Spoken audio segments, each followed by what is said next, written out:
Hello people, this is Eric Cooper and this is Let's Play Mark of the Ninja Blind. We are playing the DLC now. Dosen's Tale it's called, and we start with a tale from the past. In days past, a young Dosen was sent to Tabriz to deal with bandits who had been put the clan's future at risk. It was, 50 years ago that I paid a visit to that fortress outside Tabriz. The only place on Earth where the plants that make our tattoo ink will bloom. We had struck a deal with some bandits. We would watch over their exports to the east, and in return, they would guard our plants. But in time, they learned of the true value of the plants, and like vermin, they turned on us. The clan sent me there to straighten them out. Alright, time to beat up some bandits apparently.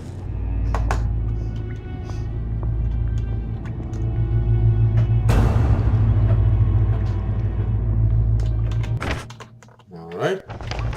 What do we have of seals? Knock out an enemy after stunning them with dusk moths. Arm 2 of the fortress traps without being seen. Use a suspender block trap to terrify a bandit. Okay. Path of Wisdom. You have a non-lethal takedown, can carry more of each of your items. However, you have no sword, you cannot use fast hand focus will not stop time. Very well. I never carried a sword. It was pride, really. Back then I could bring down anyone with my bare hands. I don't even have to do a quick time of it. For this level, I'm actually going to explain the step-by-step process that we went through to build a Mark of the Ninja level, strictly from a level design perspective.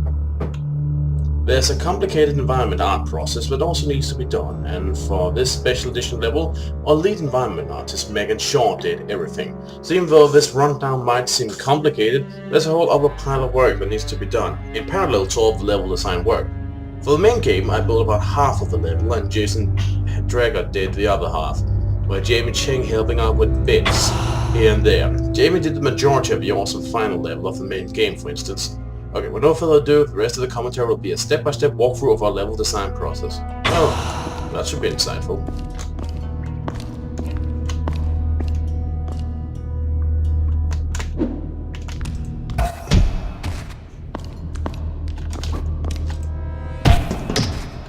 Jeez.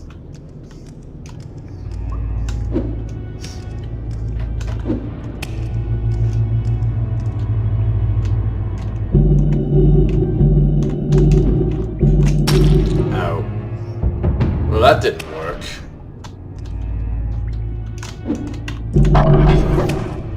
Yeah, see, that is probably going to be a bit dangerous.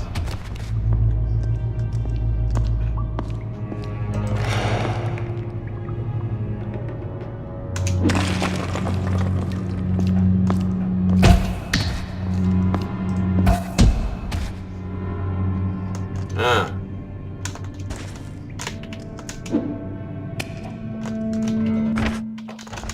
Alright, so we have to go this way. What's down here then?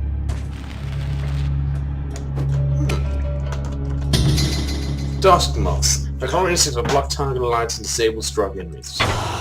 Dusk moths. Perfect for creating shadows without arousing suspicion. Alright, so this was the intended path.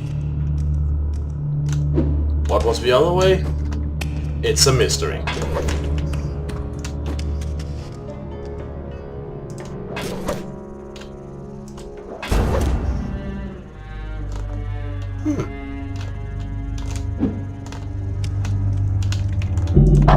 Alright, the first thing we do is answer what is this level about.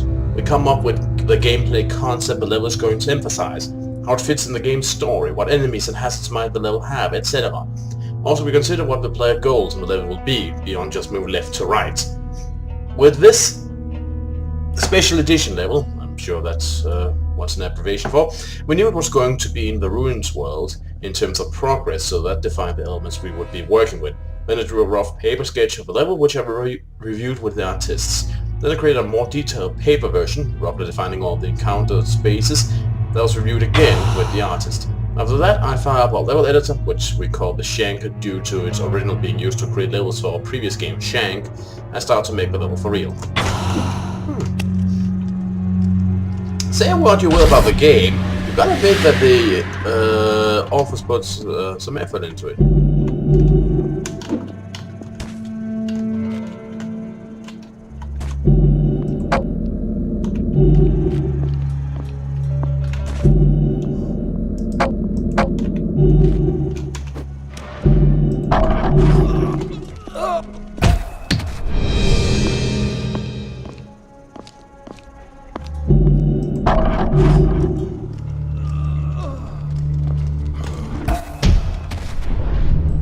Go. Hear something?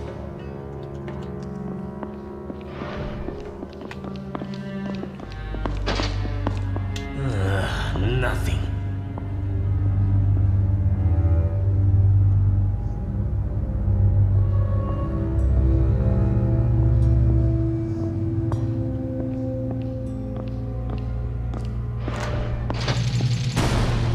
What was that?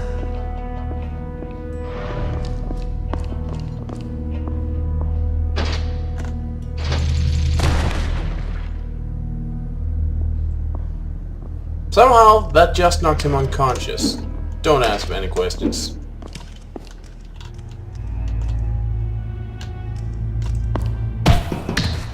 Pow! Smack! Zoom! Bang!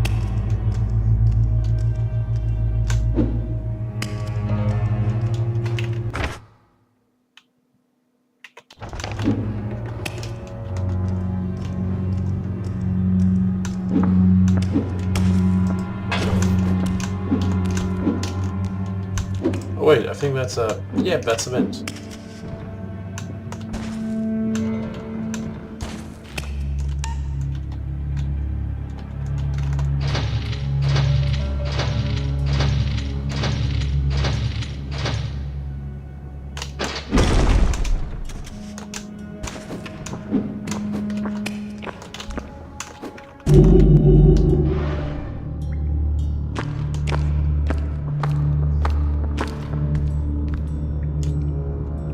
What are my other goals?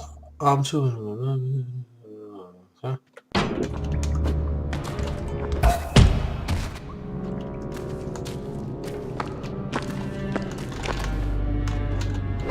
Oh!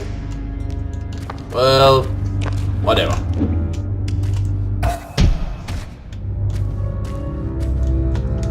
Didn't actually mean to drop him, but that just accidentally happened. What's that? Oh, this seems to be the right way. What's over here then?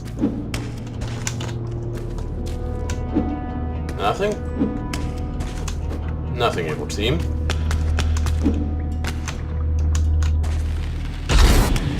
The tunnels were shrouded in lantern smoke and shadow. Stand still too long, and you would feel the scorpions picking at your toes.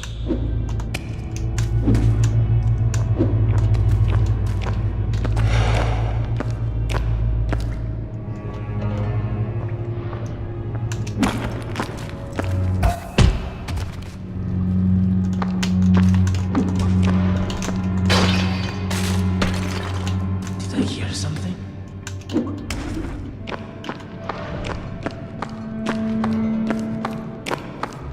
You Why did might this have- break? Well, ain't that the question?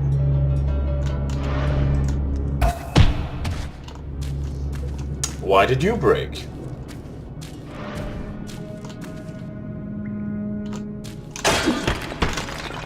What was that noise? Was this already broken?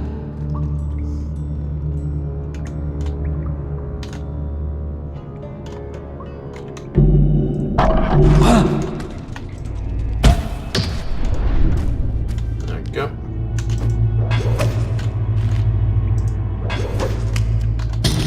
Ugh, little monkey. You reach for the highest plum, but your grip is weak. Alright. Now that we have a concept, let's start laying down platforms, basically the plane where the player moves, not the background or foreground. For this special edition level, Megan provided me with a few template structures and spaces between those and some bits from previous levels. I don't have a level space. At this point I'm just working with platforms, no enemies or hazards. Some levels were built by making small portions of each level more complete. I do find this approach sometimes a bit challenging though, as it's hard to judge the level's overall flow and pacing that way. It is something I know I should try to find a bit of balance with in the future. After I did a first pass on my level's layout with just platforming art, I do a quick sanity check with the environment artist to make sure I haven't created any weird, impossible, otherwise gross spaces.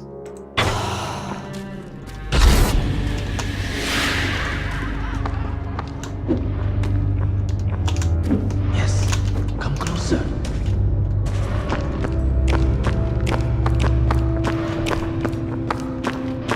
Hey, Heist! Hey, where did he go? He's still here. I know it. Nope. Where is he? Are you out there?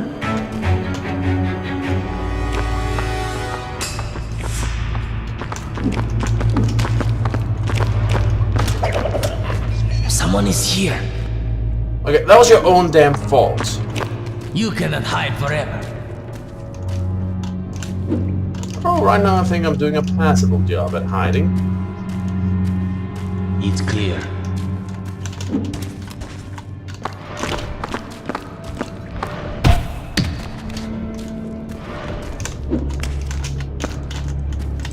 The only thing that's clear is that you guys are not that smart. But hey, good try. I mean, you was into your own traps and stuff, but hey, you tried. That's something, right? Damn, I can't see shit down here. Once the first pass on the platforms has been done, we need to lay down collision underneath all those platforms. Collision is how the game engine understands where the ground is, what the player can stand on, which platforms can be jumped through, from beneath, etc. Once this is done, it's possible to run from one end of the level to the other, and I do so just to make sure none of the spaces feel strange or unnatural to navigate. Fungal spores, create a suffocating cloud, fallen areas become infected and anyone approaching will cause the spores to rupture again. We discovered the fungus the first time we came to Debris. In the right hands, it's deadly and contagious. The plants grew in an ancient conservatory. But to reach them, I had to sneak through the old fortress where the bandits were holed up. The next step is the longest and most complicated by a wide margin. It's time to build all the levels encountered. This means adding enemies, hazards and objectives. This is a highly iterative process and there's a ton of hard logic behind it. I wish I had some magic formula for how to make an interesting ninja encounter. It would make the levels much easier to build. But all I really do is look at the composition of the space with areas the enemies will control, with the vision cones and patrolling, looking at what navigation options the player has, where they can hide, etc. Then it's just iterate. Sometimes platforms will get changed and moved around during this process. Occasionally the physical space changes a lot.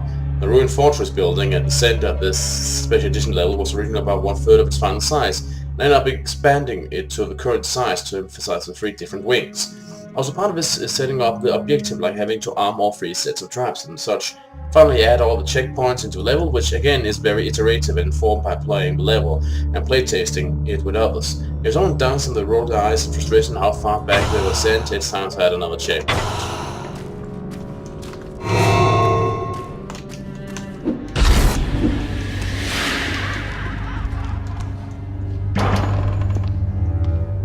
It was built centuries ago by some Shah or other. Every hallway was filled with traps, and those bandits didn't know about half of them. But I did.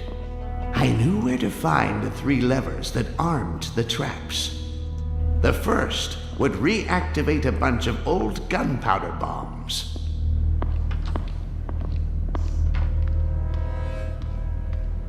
The second would fill all the fortress's narrow spaces with spikes. Alright. Finally, a trigger at the top of the fortress would cause the old fixtures and climbing points to collapse. Right.